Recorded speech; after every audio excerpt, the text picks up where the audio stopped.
Howard Solomon of IT World Canada, and today I'm here with Amnon Bar-Lev, who's the president of Checkpoint Software Technologies. Amnon, it's been a bad year for network breaches and intrusions. A lot of attackers are getting away with data. Is it just a bad year, or are companies reporting this more? Maybe a company are reporting it more, but I do think it's a bad year, unfortunately.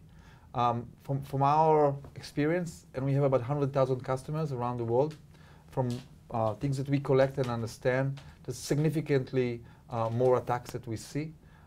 Sophistication goes up as well. And I'll tell you why I think it's becoming as such. This hacking market, it is a market, by the way. I don't know if you know, there's a price for most of the things you do. You can sell a zero-day vulnerabilities for $100,000 or whatever. So it's clearly a market. It's become a mature market, meaning there are organizations today, R&D organizations, that are focusing on creating tools for hacking.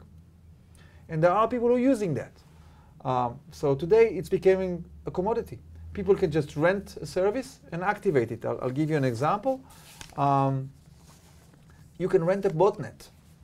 Prices of bot goes down, so it's very attractive if you want. So all what you need to have is basically enough money and bad intention that allow more and more organization, more and more individual to do more hacking activities. Together with the power of technology and the power of data that's much more there, the whole thing is grow up dramatically. What are the biggest mistakes that IT departments make when it comes to security? I think that they're sometimes neglecting the very basic things that they need to do. People might create fancy technologies out there, but they forget about the very basic things. The basic things will be looking at your network, segment it. So whenever something happens, make sure it will contain. And I think many organization networks are flat. They protect one connection to the internet and believe everything is there, but it's not. So the very basic things of segmentation of a network is crucial. Most of the attack that we analyzed, if there was a right segmentation there would be a damage, but it will be really, really contained. So this is like the very basic thing. You should patch the systems. We see a lot of usage of vulnerabilities because people didn't patch the systems. And you have to understand, if you didn't patch a system, meaning there is a known vulnerabilities, it's published, that people can take advantages in a very easy manner.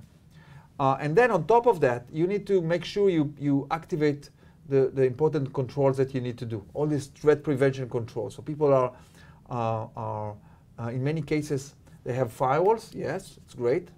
And the rest, they put a lot of technology in detection and not in prevention. They're afraid to touch of legitimate traffic, which I understand.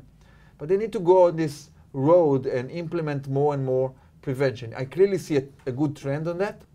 You know, people, I'll give you an example. Like 5 or 6 years ago, everybody has IDS, intrusion detection systems. Today, I would say that 80 to 90% of the market is IPS, intrusion prevention system. So people understand that they need to do prevention, because just to know that something happened, it's not good enough. You need to protect before things happen. So segmentation, more controls, patching, and put technology in prevention. That makes a big, big difference. You recently issued a report looking at the biggest threats for 2013. It seems that things are getting worse all the time. Is there any hope that things are going to get better with IT security? I don't know. I wish. No, it's not because of my business. I wish. I think for all of us, we want to have a more safer world. Reality shows us a bit different things. It shows us that whenever there is more power, people want to use that power. And technology just making more and more power. You clearly see that, right? Everything we do in life, everything, unfortunately, is based on technology. Water, electricity, of course, that networking, most of our work is done with computers.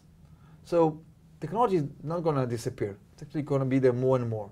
People want to connect more and more.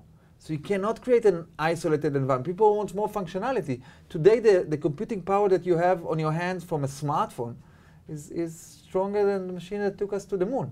So it's amazing to see how much power we have, and we generate more and more. You know, the more loose, so that every generation is like twice the capacity to take more and more. So people consume more and more. And and people want to be free and do stuff, and then there is something that needs to protect them. Now, I'm against creating panics. I do believe that people need to go out there and do online shopping, and they need to do online activity and e-learning and many other stuff. By the way, like physical world, there are dangerous things in the street, right? It's dangerous to drive a car, and you still drive your car, but you're taking, you take a belt, right? You stop at signals, you try to do your best there, you take care of yourself. It's exactly the same idea. Even for consumer, if you do the basic things, you don't open an email that you don't familiar with, you don't understand what it is, right? You put the very basic things on your network, and now we're offering more and more things that will be almost transparent for you. You'll be quite protected. So I don't perceive that near the future that will go away, unfortunately. But I think we all need to continue and live our lives, but make sure we're doing the right things, like we do on any other security aspects of our lives.